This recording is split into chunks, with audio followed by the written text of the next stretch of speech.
భారత్ మాతాకి కొద్దిసేపు అందరు సహకరించాలి. అందరం కూర్చోవాలి. ఒక 10 నిమిషాలు కూర్చుంటే రేపు భవిష్యత్తుకు మనం అందరం వెలుగురిచ్చిన వాళ్ళం అవుతాం. సభాధ్యక్షులు రామకృష్ణారెడ్డి గారు, అదేవిధంగా ఈ ప్రాంతంలో ఉన్న మా ఆడపడుచులు, మాజీ కార్పొరేటర్లు, అదేవిధంగా ప్రజాప్రతినిధులు, ప్రతి ఒక్కరికి పేరు పేరు నమస్కరిస్తూ, మీరందరూ కార్యకర్తలు కానీ ఇక్కడ ఉన్న చాలామంది రేపటి నుంచి మనం ఒకటే, మనం అందరం చేయాల్సింది ఒకటే, ఈ రోడ్ల మీద ఫోటో దిగాలి. ఈ రోడ్ల దృష్టిని మనం సోషల్ మీడియా ట్యాగ్ చేయాల్సిన బాధ్యత మన అందరిపైన ఉంది. ఎందుకంటే ఈ ప్రాంతంలో మన దగ్గర ఎంత మంచిగా ఉన్నా ఈ సందర్భం ఏంటంటే దాని కింద ట్యాగ్ ఏం చేయాలంటే సబితా ఇంద్రారెడ్డి గారికి సన్మాన కార్యక్రమం.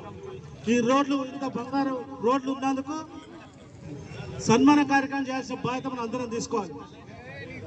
అదేవిధంగా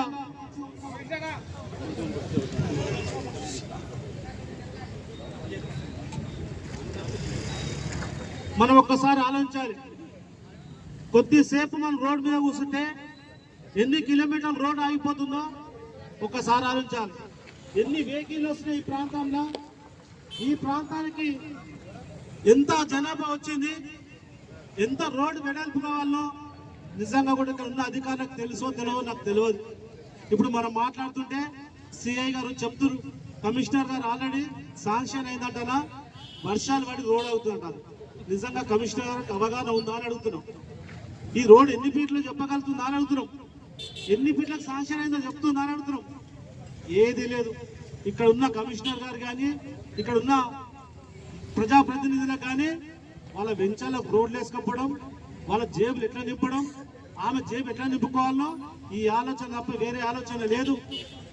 ఇది నిజంగా కూడా కాంగ్రెస్ ప్రభుత్వం ఉన్నప్పుడు, వైఎస్ రాజశేఖర రెడ్డి గారు ముఖ్యమంత్రి ఉన్నప్పుడు, జయపాల్ రెడ్డి మంత్రిగా ఉన్నప్పుడు, సబితా ఇంద్రారెడ్డి గారు మంత్రిగా ఉన్నప్పుడు ఈ రోడ్డు రేడియల్ నెంబర్ 26 అని చెప్పి ఈ రోడ్డు ఎందుకు అయితే సబితా ఇంద్రారెడ్డి గారు చెప్పగలుగుతున్నాం. ఈ రోడ్డు 26 ఉంటుంది, 28 అయిపోతుంది. మరి 26కి ఏం పాపం చేసి అడుగుతున్నాం.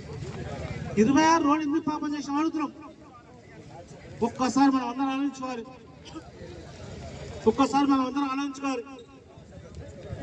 సబితా ఇంద్రారెడ్డికి మన ప్రాంతం అంటే మీకు ప్రేమ లేదు. నేను పదే చెప్తున్నా. ఎందుకు ప్రేమ లేదంటామంటే ఆమెకి ఈ ప్రాంతం నుంచి పట్టు లేదు, ఆమె చేవేళ్ళ కొరగబట్టింది లేదు. నేను ప్రజలు తిరగబడ్డారు. ప్రజలు ఏ విధంగా తిరగబడ్డారు చూసిరు.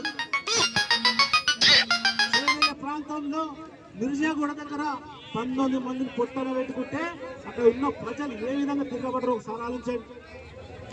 మరో చేవేళ కాకుండా మన మహేశాన్ని కాపాడుకోవాలి, మన బడంగపేట కార్పొరేషన్ కానీ మీర్పేట కార్పొరేషన్ కాపాడుకోవాలని